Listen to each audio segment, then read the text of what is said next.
Welcome back to another edition of the Friday Show. We're brought to you by Monmouth Park in New Jersey. I'm Ray Paulick here with Editor-in-Chief of the Paulick Report, Natalie Voss, Chelsea Hackbarth, our news editor, and Bloodstock editor, Joe Nevills. Well, this Saturday is the big day.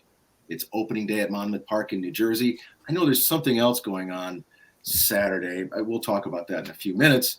But this is the introduction of something that a lot of horse players have been wanting to see, fixed odds wagering. It's only available on track at a couple of locations in the grandstand and clubhouse at Monmouth Park.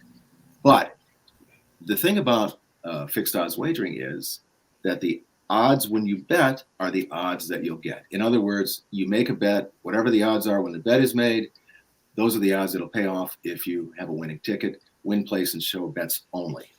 There's a lot else going on at Monmouth Park this season, Joe. Tell us about it. Yeah, opening day, first post is at 2 p.m. Friday racing begins on June 3rd. Then we start to get Monday racing in August.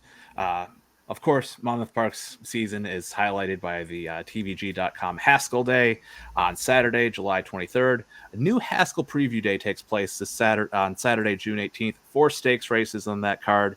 It's going to be something to watch. All right, the other event this Saturday, the Kentucky Derby. It's the race that everybody. Oh yeah, about that.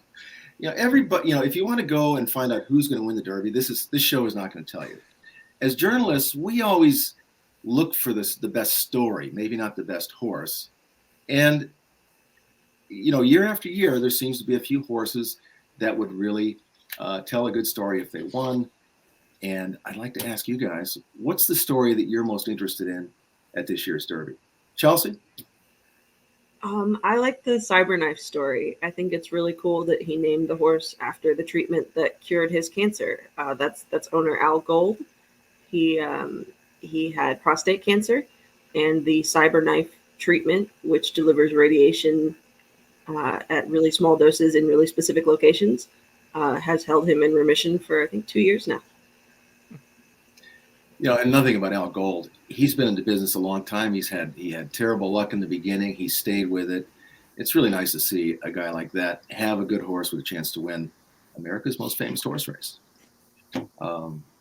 Natalie, you've been looking at these horses. What story do you like? Well, I don't know how much of it is a story versus just a training sort of a unique sort of form of training. But I've been really interested in watching the videos of Crown Pride's warm-up ahead of his gallops at Churchill the last couple weeks. The Japanese contender has a habit of going into the chute and doing little 20-meter circles and figure eights at the trot and the canter, which is very much a dressage-based kind of warm-up, which you don't see super often in this country. And, for those of us who work with off-track horses doing a lot of flat work and dressage, it's really interesting because that kind of work is supposed to help them use their bodies more efficiently, really stretch through the back and the neck. It's kind of a good focus kind of mental exercise as well. I'm sort of hoping that he does well because I'd like to see that kind of cross-training become a little more popular in this country than it is. I think it's really good for horses' soundness and horses' brains.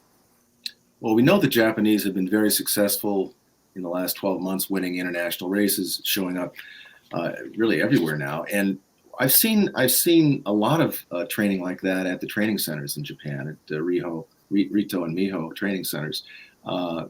Occasionally on Twitter, you'll see somebody put up a video of those training centers, and you see a massive place, and they have areas where horses can actually do that kind of, almost dressage training, it seems to me. So it's kind of cool that they've introduced a new form of training here to the United States. Absolutely. Joe, I know that you are, for anybody who hasn't seen it, the haiku handicapper that Joe does for these big races is just fascinating. He boils down every horse into, 17 syllables, right? Yep. 5, 7, and 5. So I don't know if it was during the haiku handicapping process or somewhere else. What stories do you like coming into this year's Derby? The Minnesotans are coming. The Minnesotans are coming. 1 if by land, 2 if by Z.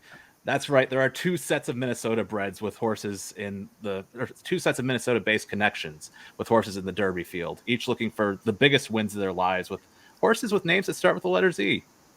Don't see that very often. Morning line favorite Zandon's owned by Jeff Drown of St. Cloud. He picked up his first graded stakes win as an owner just a few weeks ago when Zandon won the Grade 1 Bluegrass. Jeff Drown stepped his game up in racing about a decade ago, and it's paying off for him in a big way. Going to have the morning line favorite on Saturday. Then there's Barry and Joni Butzow of Eden Prairie, who are looking for their first Grade 1 winner, second ever graded stakes winner with Zozos. They've been in it since the mid-2000s, and to get to the big dance with the homebred's pretty cool to see. If you're tired of seeing the same names and faces in the build-up for each year's Derby, the Land of 1,000 Lakes has you covered. Can anybody think of another Minnesota owner that won the Derby? Please enlighten me, Ray. Well, one of the most famous calls in Derby history was Carl Navsger telling Mrs. Genter. Right. Okay. From Minnesota. So that was a Minnesota connection. It's been a while. So we're due for another connection from Minnesota to win the Kentucky Derby. It's time. Well, you've taken the good stories, but I still think that Ron Winchell is a good story with Epicenter. Ron grew up going to the track with his father, Vern, the Donut King, whose family moved to California. He started a donut shop, and then another one, and then another one. The next thing you knew, there's about 350 Winchell's donut shops all over Southern California and the West Coast. I actually used to stop at one on the way to work all the time at the Daily Racing Forum. Vern Winchell loved racing, and his son, Ron, really enjoys it as well. I'll never forget the time I went up to Arlington Park for the Arlington Million, and Vern Winchell, who passed away maybe 20 years ago now, had a horse going named Tight Spot. I went to the airport in Louisville, and there's Vern Winchell getting on a Southwest Airlines jet. Now, this guy sold his company for $500 million or something, and he's flying Southwest. He won the race, and I thought, well, surely he's going to come home with a different, he can get a private jet or whatever. No, he was on that Southwest jet that night back to Louisville from Midway Airport. So I've always appreciated that Vern remembers where he and his family came from. Not super wealthy people, but he built his own business. Ron Winchell has been doing this for 20 years, trying to do what his father tried over 50 years to win the Kentucky Derby. And I'm interested to see if winning the Kentucky Derby could crack Ron Winchell's emotions a little bit, and we'll see some tears where he thinks back to all those times he went to the races with his father, all those times they had hoped to win the Derby and they didn't. So, it is still a magical race. There's a lot of businesses and corporations that seem to be involved in trying to win the Derby now, but there's still the guys that have been at it for a long time, and I hope they have a good shot this week. So, any parting shots from any of you about this year's Derby? What have you noticed in the mornings? Chelsea, I know you were out there. You were impressed by some horses. I think Charge It looked really good on track, and if it rains, Tawny Port seemed to enjoy the mud yesterday morning, so it's just a little tidbit. And it is going to be wet on Friday, I think. Maybe Saturday it'll clear up. All right, well, that's going to do it for this edition of the Friday Show. Thanks to Monmouth Park for their sponsorship. Opening day this Saturday, fixed odds wagering on track only, and we'll see you next week.